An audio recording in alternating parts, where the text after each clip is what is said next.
আসসালামু আলাইকুম ভিউয়ার্স। আজ অনেক দিন পরে পদ্মা নদীতে আবার আসলাম মাছ শিকারের জন্য। এসে বসি ফেলে দেখছি,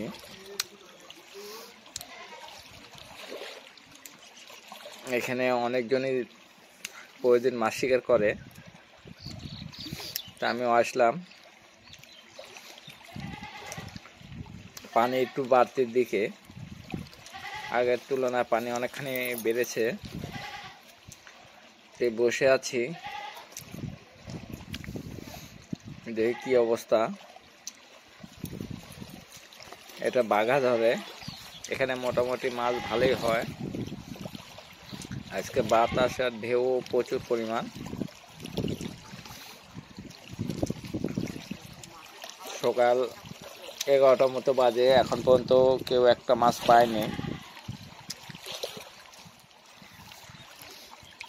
এখন দেখা যাক মাছে টান দেয় কিনা। তবে চারে মাছ লাভ পাচ্ছে।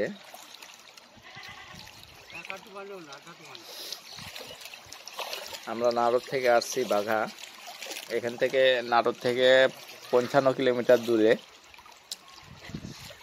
এটা ছোট বাঘা ধরে।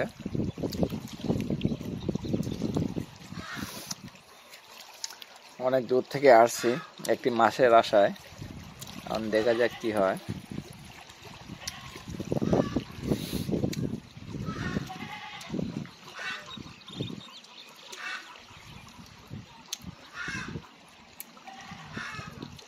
এটা এখানে মোটামুটি লোকজন সবসময় বসে, মাছও মোটামুটি ভালোই হয়। এখন আজকে কি হবে এটা বলতে পারছি না, পানি বাড়তির কারণে এখন মাছ খাবে কিনা।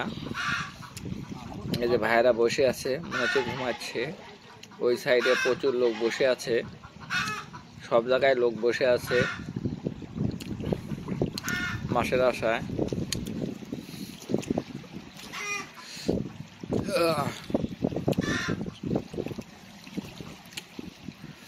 এটা বাঘা ধরে।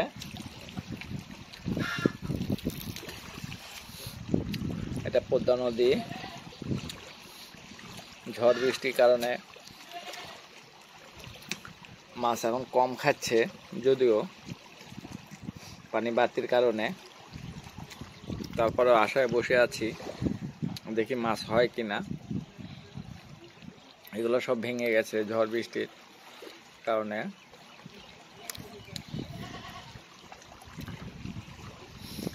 তো বন্ধুরা, ভিডিওটি দেখতে থাকুন, মাছ হয় কিনা।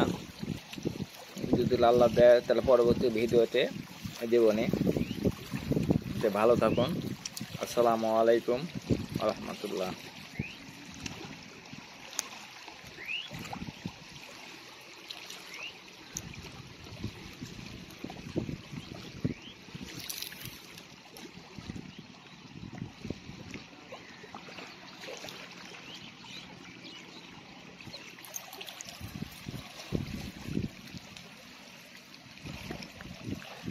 খাচ্ছে কিন্তু বাঁচছে না। হ্যাঁ,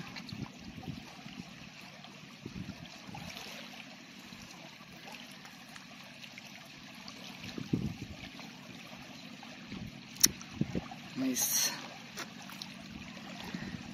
টান দিছিল, বাজে নেই।